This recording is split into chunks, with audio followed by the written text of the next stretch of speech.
زعما غير هي بوحدها اللي عندها الدوره الشهريه، العيالات كاملين عندهم وعادي. هادشي اصلا غير فشوش.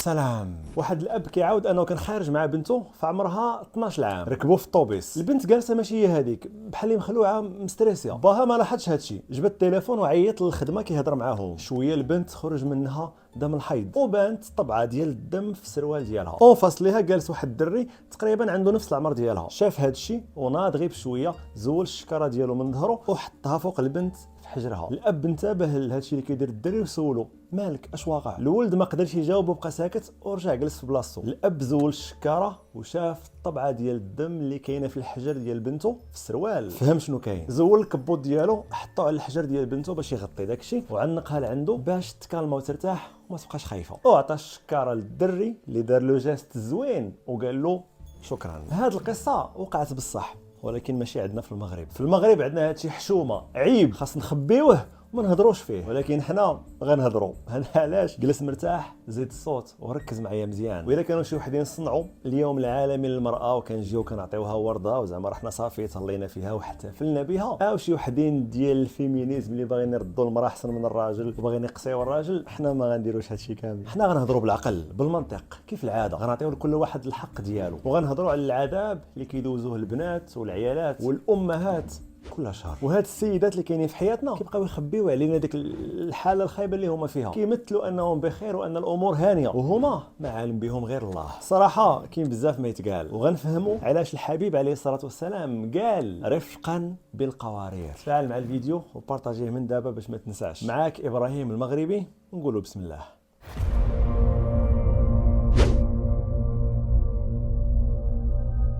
هذه مده كنت في الخدمه وجا عندي واحد السيد خدام معانا كيقول لي عتق راه فلانه سخفات. مشيت نشوف شنو واقع بحكم انني داير شي بركه ديال الكوتشينغ وداير فورماسيون في الهلال الاحمر وعندي داكشي ديال الانقاذ والاسعاف. المهم مشيت عندها لقيتها فعلا سخفانه، التنفس كاين الحمد لله. بقيت كنحاول معاها حتى فاقت ورجعت للوعي وسولتها ياك لاباس. فاش فتحت عينيها بقات ساكته وكتشوف داك الناس اللي مجموعين عليها وكيتسناوها تفيق. طلبت منهم انهم يبعدوا ويعطيوها شويه ديال السباس فين ترتاح وفين تاخذ النفس ديالها وتقدر تهضر بلا حرج. عاودت سولتها قالت لي انها عندها مشكل في الدوره الشهريه، دائما كتجيها قاصحه وكتكرفس عليها وكتبهدلها، وهي موالفه انه في الايام ديال الدوره الشهريه ما كتجيش تخدم. ولكن هذه المره هذه قالت ما فيها بس تجي الخدمه باش تتلف وتنسى شويه الحريق. ولكن اللي وقع هو ان الحريق مجهد بزاف وهي اصلا عيانه ومرهقه وصافي هذا الشيء خلاها انها تسخف. هذا علاش راه عادي اننا حنا الرجال ناخذوا بعين الاعتبار ان البنات اللي كيقراو معانا او البنات والعيالات اللي خدامين معانا كيدوزوا من الدوره الشهريه ديالهم، باش هكا نتفهموا الوضعيه الصحيه والنفسيه اللي كيكونوا فيها. الا كان شي غياب غالبا هذا هو السبب. الا بانت لنا السيده المورال ديالها طايح، عندها مشكل في الجسد،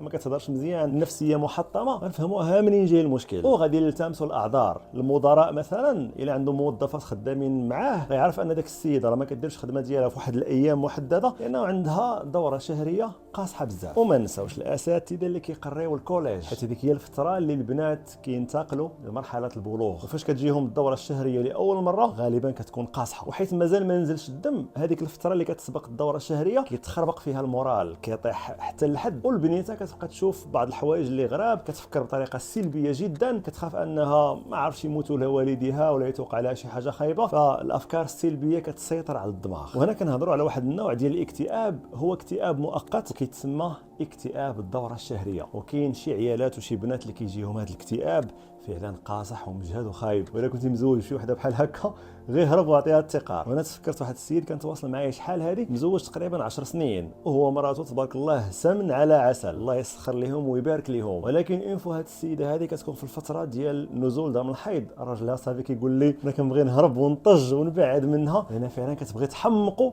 ديك الحاله اللي كتكون فيها. ربما تكون مراته كدير هكا بالعاني وغالبا راه كتفرج فيا دابا، ولكن في الغالب راه داك الشيء كيكون فعلا بصح، لان راه كيف ما قلنا راه واقع اكتئاب واخا هو مؤقت، لكن راه عنده نفس الاعراض ونفس العلامات ونفس التاثير ديال الاكتئاب المرضي اللي كنعرفوه. والواحد ما يقدر يقول غير الله يحسن العوان. انت بديتي عاوتاني مره كتبقى تدافع على العيالات بشي طريقه في شكل كتزيد فيها صاحبي. الا شفتي انني كنزيد فيه كنقترح عليك تمشي عند الوالده ديالك الله يخليها لك، جلس معاها شي جلسه بعقلها وهي تعاود لك على المعاناه اللي كتعيشها في كل مره كينزل منها دم الحيض. وهذا الشيء هذا راه من ايام المراهقه، وهي ما كتبغيش تبين، كتخبي عليك انت، كتخبي على باك، كتستر الامور، كتبغي تبين انها مزيان ومرتاحه وفرحانه وما كاين حتى شي مشكل. والا شفتي انني انا كنزيد فيه، شوف الوالده ديالك شنو غتقول لك، وداك الساعه غتسمع شي حوايج اللي ممكن يصدموك. هادشي الا بغات الوالده ديالك وزعمت وما حشمتش انا تعاود لك داكشي كامل اللي كتحس به لداخل واللي كتخبيه عليك. دابا السؤال المهم هو علاش كتوقع الدوره الشهريه؟ شنو السبب ديالها؟ وهذاك الدم اللي كيخرج منين كيجي؟ وعلاش هادشي كيتعاود كل شهر؟ اجي نتعاود لهم حسن. شكرا. السلام عليكم. الوغ فاش كتكون البنت مازال في كرش امها يلاه جنين كيتصاوبوا الاعضاء ديالها، ومن بين هاد الاعضاء اللي كيتصاوبوا كاين الوالده، هي اللي كتسمى علميا الجهاز التناسلي عند الانثى. وهذا الجهاز التناسلي فيه واحد جوج اللعيبات مهمين كيكونوا في الجناب ديال الوالده وكيتسماو المبيض. الا كان الراجل عنده الخصيتان هما اللي كيصاوبوا الحيوانات المنويه، المراه عندها المبيض جوج كيكونوا هما اللي كيصاوبوا البويضات اللي غنحتاجوهم في العمليه ديال التوالد. من بعد ما كتجي البنيته للدنيا كيكون الجهاز التناسلي كامل ديزاكتيفي، ما خدامش حتى اللحظه اللي كتبلغ البنت. اصلا هذاك البلوغ اللي كنهضروا عليه وهذوك الصفات اللي كيمالوا في البنيته كتحول لوحده اللي هي كبيره كنقولوا عليها عزبه. هادشي كيعني ان المبيض الاول والثاني راه بداو كيخدموا، فاقوا من الناس اللي كانوا فيه وبداو كيصاوبوا واحد الهرمون مهم بزاف وهو اللي كيعطي الصفات ديال الانوثه عند البنت. وهذا الهرمون اللي كنهضروا عليه كيتسمى هرمون الاستروجين. اين فوا كيبدا يتصاوب هذا الهرمون بمعنى صافي البنيته ما بقاتش بنيته ولات قادره انها دير كونتاكت سيكسويل وتقدر تولد. الجسم ديال البنت كيخرجوا فيه شي لعيبات وكيتقادوا شي لعيبات. المهم وكل ما كان الافراز ديال هرمون الاستروجين بكميات كبيره هادشي كيعني ان داكشي ديال الانوثه غادي يكون كبير. شنو زعما اللي بغات تكبر او تنفخ شي حاجه خاصها غير الاستروجين بلا ما تمشي عند الطبيب ديال التجميل بحال داكشي. ولكن القاعده كتقول الشيء اذا زاد عن حده انقلب الى ضده. هذا الهرمون ديال الاستروجين مثلا يقدر يخلي الصدر كبير، ولكن هذا الشيء راه كيزيد احتمال الاصابه بسرطان الثدي. بمعنى ان هرمون الاستروجين اللي كيعطي الانوثه للبنت راه مزيان حيت كيعطي هذيك الانوثه، ولكن راه خصو يكون الافراز ديالو غير بالعقل باش هكا ما يخرجش على الجسم وما يضيعوش. ومن حكمه الخالق سبحانه وتعالى والابداع ديالو في الجسم ديال الانثى ما عطاهاش غير هذا الهرمون بوحدو، حيت كان بوحدو غيخرج عليها. هذا علاش كاين هرمون واحد اخر اللي كيوقف الاستروجين عند حدو باش هكا ما يخرجش على الجسم. وقبل ما ندوزو نهضروا على الهرمون الثاني بغيت غير نقول لك ان هرمون الاستروجين كيف ما هو اللي كيعطي العلامات ديال الانوثه داكشي اللي كيتنفخ وكيكبر عنده واحد الخدمه واحده اخرى كيديرها. انت فاش كنتي في الكرش ديال الوالده ديالك الله يحفظها 9 شهور وانت مرح مع راسك كنتي جالس في الرحم، ودابا هذاك الرحم باش تقدر تجلس فيه وانت مرتاح خاصو يتقاد ويتفرش. واللي كيدير هذه الخدمه هذه هو هرمون الاستروجين، كيقاد وكيصاوب جدار الرحم باش هكا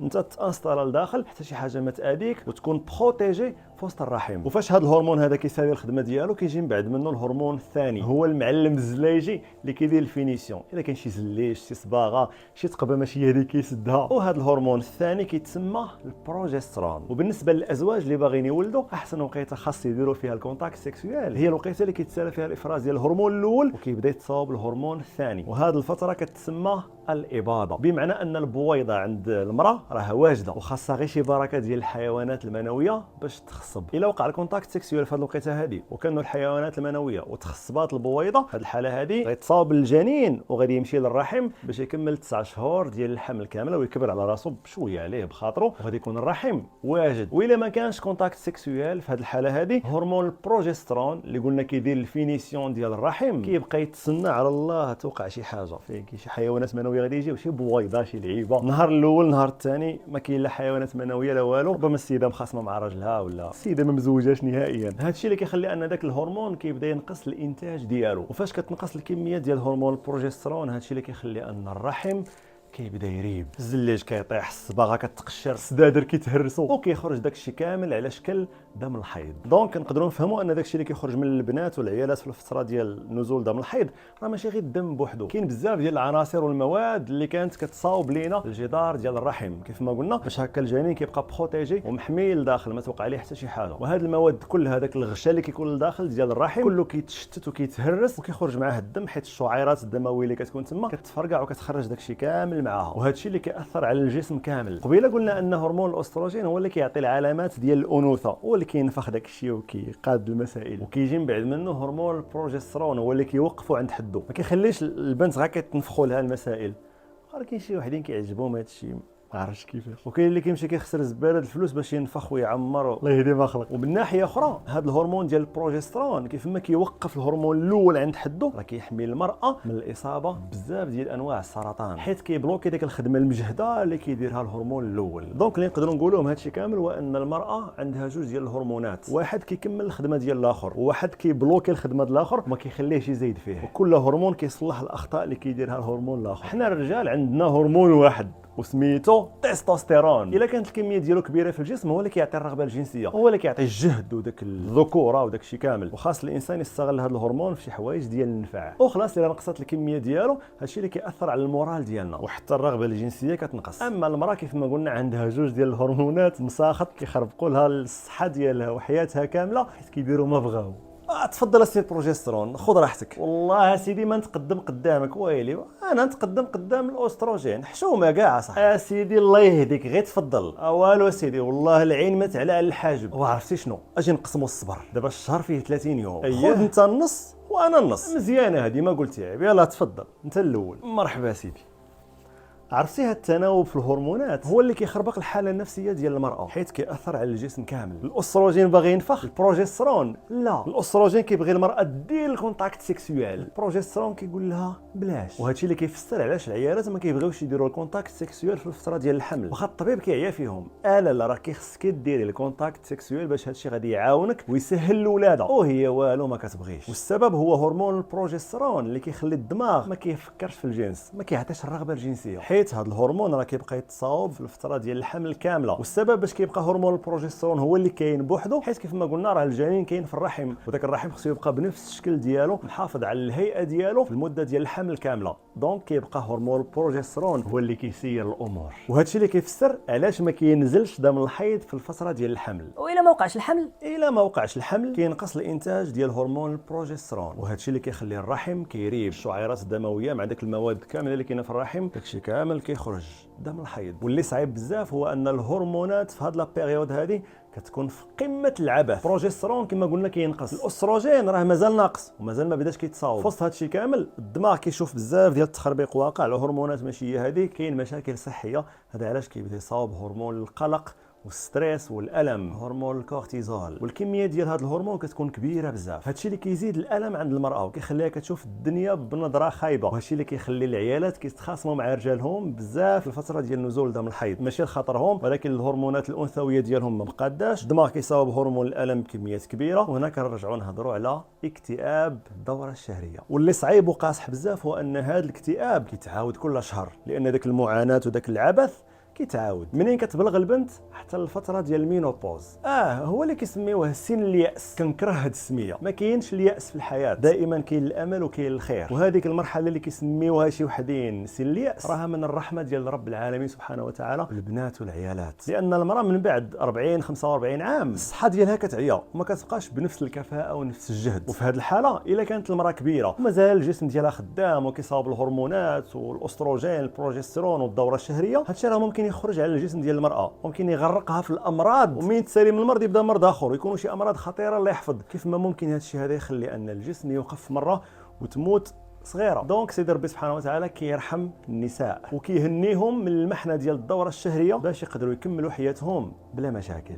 دابا المشكل هو انه كاين شي رجال سامحهم الله ما كيفهموش هادشي كامل. بالنسبه ليه المراه خاصها تخدم ودير داكشي كامل ديالها، تصاوب الدار، تشقى، طيب، تجفف، تصبن، واذا ما دارتش هادشي كيبدا عليها بالنقير والسبان والمعيور والاحتقار. وغير باش نكونوا واضحين، انا ما هضرتش في هذا الموضوع باش نتعاطفوا مع العيالات ونقولوا مساكن كيعانيو. كاين شي عيالات اللي ما كيبغيوش التعاطف، كتقول لك اسيدي انا بحال هكا الجسم ديالي خدام هكا، يا ما تعاطفش معايا، وهذا حقها وهذا حق ديال النساء كاملين. وانا شخصيا كنهضر في هذا الموضوع باش نفهموا ونتفهموا الوضعيه ديالهم ونبنيو التعامل ديالنا حنا الرجال مع العيالات على المنطق ديال العدل، ونمشيو مع الانسان على قد القدرات ديالو. يمكنش انا تبارك الله مجهد وبصحتي واعره نفرض على شي واحد مرهق متعب او عنده شي اعاقه جسديه انه يتبعني في نفس الريتم ديالي، حيت اون فوا كنبداو نضغطوا على الصحه ديالنا وكنتحداو القدرات ديالها وكنفوتوا الحدود راه كنخرجوا عليها. وكنظن انا كشحال من مره سبق لك شفتي عيالات بحال هذا الشكل، والسبب هو انهم ما كانوش كيحاولوا على صحتهم. وبلاتي تسنى، ماشي غير العيالات بوحدهم اللي عندهم هذا المشكل، كاين رجال بحال هكا. متفق معك، ولكن الا رجعتي بالذاكره اللور وتفكرتي شحال ديال العيالات وشحال ديال الرجال شفتيهم وتلاقيتيهم عندهم هذا التقوس في الظهر ديالهم، متاكد انك غتلقى العدد ديال العيالات كبير بزاف والرجال قلال. حيت هاد العيالات اللي عندهم هذا المشكل فاش كانوا صغار وكان شويه ديال الجهد وكانت كتجيهم الدوره الشهريه ديالهم والفتره ديال نزول دم الحيض، كانوا كيحشموا ما كيقدروش انهم يبينوا هذا الشيء. هذا علاش كيتعاندوا مع الصحه ديالهم اللي اصلا مدقدقه وعيانه، وكيفورسيو عليها باش يلبيو الطلبات ديال الاولاد والزوج والعائله وما يبانوش ضعاف وما يبينوش داك المشكل لانهم كيحشموا. الا كان الله سبحانه وتعالى خفف على العيالات والبنات في الفتره ديال نزول دم الحيض انهم ما يصليوش وما يصوموش رمضان، وهادو راه جوج ديال اركان الاسلام اللي بلا بهم الاسلام ما كاينش، ملغي. الا كان الله سبحانه وتعالى عفا العيالات بهاد جوج ديال الاركان الاساسيه والثابته في الدين وبغاهم يرتاحوا وكيخفف عليهم الشقاء والتعب ديال العباده. هذا علاش حنا الذكور خاص نكونوا رجال في التعامل ديالنا مع العيالات والبنات، خصوصا في الفتره ديال نزول دم الحيض. وانت يا سيدتي فاش تمشي عند مول الحانوت باش تشري الفوطه الصحيه بلاش من داك الخوف وكانك غتشري الحشيش. كاين شي عيالات مازال الى يومنا هذا مخبيين ميكا كحله محتفظين بها وكيمشيو بها عند مول الحانوت كيتسناوها كتخوى القضيه كيمدوها له بالتخبيه باش كيدير لهم الفوطه الصحيه تما وكيجمعوا داك ميكا وكيخبيو وكيمشيو مع الحيط للحيط وكيدخلوا للدار ويسدوا. واش كتسرقي؟ ياك ما دايره شي ذنب او شي عيب، هذا خلق الله وحنا المخلوقات خاص نحترموا هذا الشيء، لان هذاك اولويز داخل في واحد العمليه كبيره بزاف اللي بلا بها ما كناش حنا نجيو للدنيا. وكنعقل ايامات الكوليج والليسي فاش كنا كنقراو لونجلي اول مره وسمعنا ديك الكلمه ديال اولويز صدمنا وبقينا كنشوفوا بعضياتنا وكنبقاو نضحكوا عندك وكذا وحشومه، ومازال هذا الشيء الى يومنا هذا. عرفتي علاش؟ حيت ما عندناش الثقافه الجنسيه. كاين بعض المدارس الابتدائيه ولي كوليج والليسيات اللي كتقرا فيهم واحد الماده كتسمى التربيه الاسريه، وفي هذه الماده هذه كيقراو شي بركه ديال التربيه الجنسيه، ولكن هذا الشيء مازال قليل. واصلا هذه التربيه الجنسيه راه خصها تولي ماده مدرسه، ماده مستقله، وكيقراوها الدراري والبنات بشكل طبعا مستقل، وخصوصا في الفتره ديال ما قبل البلوغ بشويه والفتره ديال البلوغ وما بعده، باش هكا كنأثروا التلميذ والتلميذه الطفل والطفله او في هذه الحاله الشباب كنأثروهم ونوجدوهم لذاك التحولات اللي غتوقع في الجسم ديالهم، وهكا غادي نعمروا الفراغ المعرفي والفراغ الجنسي اللي عند البنات والدراري وما نخليوهمش يقلبوا على وسائل واحده اخرى اللي كتكون غالبا غلطه بحال الفيديوهات والافلام ديال البورنو، وكيتعلموا منها عرام ديال الافكار الغلطه، عرام ديال المغالطات، وكيسحب لهم بلي داك التخربيق راه هو الحقيقه، هو داكشي اللي كاين. هذا علاش راه هذا الفراغ اللي كاين راه صعيب بزاف حاليا مع السوشيال ميديا مع الانترنت اللي ديسپونيبل في التليفونات وفي الديور كاملين. خاص فعلا وزاره التربيه الوطنيه تحمل المسؤوليه ديالها وتلقى شي حل وتكون لنا اساتذه اللي يخدموا في هذه المساله هذه ويأثرونا الدراري والبنات، لانه هذيك العلاقه الجنسيه اللي كنهضروا عليها وداك الثقافه والتربيه الجنسيه راه داخله في مؤسسه الزواج اللي جايه من بعد. وما ننساوش الازواج اللي فاش كيتزوجوا راه نورمالمون خاص يطوروا الثقافه الجنسيه ديالهم ويوجدوا راسهم انهم يربيوا اولادهم وبناتهم على افكار ماشيه في هذا الاتجاه، وما نخليوش هذيك الحشمه والخجل الخايبين كيأثروا علينا. خاص يكون الحياء واطلبه شخصيا وهو شعبه من شعب الايمان، ولكن الحشمه والخجل راه كيضرونا وما كينفعونا في والو. وبهذه الطريقه هذيك القصه اللي بديت بها في الاول ديال الفيديو ما تكونش شي حاجه غريبه وصادمه وفاش نسمع القصه نقول واو، لا بالعكس تكون شي حاجه اللي عاديه، لانه عندنا وليدات وبنيتات مربين وعندهم وعي جنسي. اي بنيته واي ولد خاصهم يكونوا واجدين باش يعرفوا يتعاملوا مع التغيرات الفيزيولوجيه والهرمونيه والتغيرات النفسيه اللي غتوقع في الشخصيه وفي الحياه ديالهم وفي الجسم ديالهم بفعل التحولات اللي كتبان في الفتره ديال البلوغ. وبهذه الطريقه ما يحشموش ما يخافوش وما يتخربقوش نفسيا بسبب هذه التغيرات. انا هادشي اللي عندي ونبغي نسمع الاراء والافكار ديالكم، خليوها لنا في التعليقات. الا عندك شي سؤال مرحبا تفضل. بغيتي تزيد شي حاجه ما هضرتش عليها نستافدوا بعضياتنا خذ راحتك، لان الفيديو ما كتكمل حلاوته الا بالتعليقات اللي مكتوبه تحت منه. الفيديو هو بين يديك، خليه يوصل لاكبر عدد ديال الناس ودير في بالك ان اي تفاعل منك غادي يعاوني باش نكمل وباش نعطي اكثر وغادي يخلي هذا المحتوى يوصل لاكبر عدد ديال الناس. الله ينفعنا وينفع بنا يا رب. شكرا، تحياتي ونهاركم مبروك. فاش قال لنا الحبيب عليه الصلاة والسلام رفقا بالقوارير قالها وهو عارف بوحي من الله أن الحالة النفسية ديال البنات والعيالات مختلفة علينا احنا الرجال بسبب التغيرات الهرمونية اللي كيعيشوها وكثرة الاكتئابات المؤقتة اللي كيعيشوها في الدورة الشهرية في الحمل في الرضاعة وغيرهم كثير. هذا علاش راه بصح رفقا بالقوارير كيسوا على عيالاتكم واخواتاتكم وبناتكم وأمهاتكم. إبراهيم المغربي.